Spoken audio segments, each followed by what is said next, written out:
ಇವತ್ತು ಮನುಷ್ಯ ಪ್ರಾಣಿಗಳಿಗಿನ್ನ ಕೆಟ್ಟದಾಗಿ ಬದುಕ್ತಿದ್ದಾನೆ ಅಂತಂದ್ರೆ ನಂಬ್ತೀರಾ? ಪ್ರಾಣಿ ಏನ್ ಮಾಡುತ್ತೆ? ಊಟಕ್ಕೆ ಏನ್ ಮಾಡ್ಬೇಕು ಅದನ್ನ ಮಾಡುತ್ತೆ, ಚೆನ್ನಾಗಿ ತಿನ್ನುತ್ತೆ, ನೆಮ್ಮದಿಯಾಗಿ ನಿದ್ದೆ ಮಾಡುತ್ತೆ, ಹೌದಾ? ಆದ್ರೆ ಮನುಷ್ಯ ಜೀವನದಲ್ಲಿ ತನಗೆ ಏನ್ ಬೇಕೋ ಅದನ್ನ ಎಲ್ಲದನ್ನೂ ಪಡ್ಕೊಳ್ಳುವಂತ ಶಕ್ತಿ ಮತ್ತು ಬುದ್ಧಿವಂತಿಕೆ ಇದ್ರೂ ಕೂಡ ಸರ್ವೈವಲ್ಗೆ ಏನ್ ಬೇಕೋ ಅದನ್ನ ಮಾಡೋದಕ್ಕೂ ಕಷ್ಟಪಡ್ತಾ ಇದ್ದಾನೆ. ಅಂದ್ರೆ ಹೊಟ್ಟೆಗೆ ಊಟ, ಇರೋಕೆ ಮನೆ, ಹಾಕೋಕ್ ಬಟ್ಟೆ, ಇದನ್ನ ದುಡ್ಕೊಳ್ಳೋದಕ್ಕೂ ಒತ್ತಾಡ್ತಾ ಇದ್ದಾನೆ.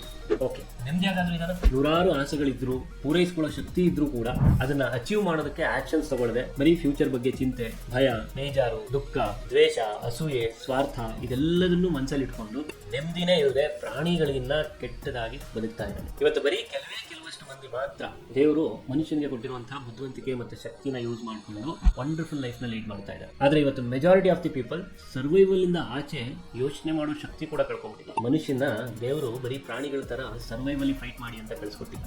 ಸಾಕಷ್ಟು ಬುದ್ಧಿಶಕ್ತಿನ ಬಿಟ್ಟು ಲೈಫ್ ನ ಎಕ್ಸ್ಪ್ಲೋರ್ ಮಾಡಿ ಅಂತ ಕಳಿಸ್ಕೊಟ್ಟಿಲ್ಲ. ಉಪಯೋಗಿಸ್ಕೊಳ್ಳಿ, ನಿಮ್ಮ ತಲೆನ ವೇಸ್ಟ್ ಮಾಡೋದಕ್ಕೆ ಹೋಗ್ಬೇಡಿ.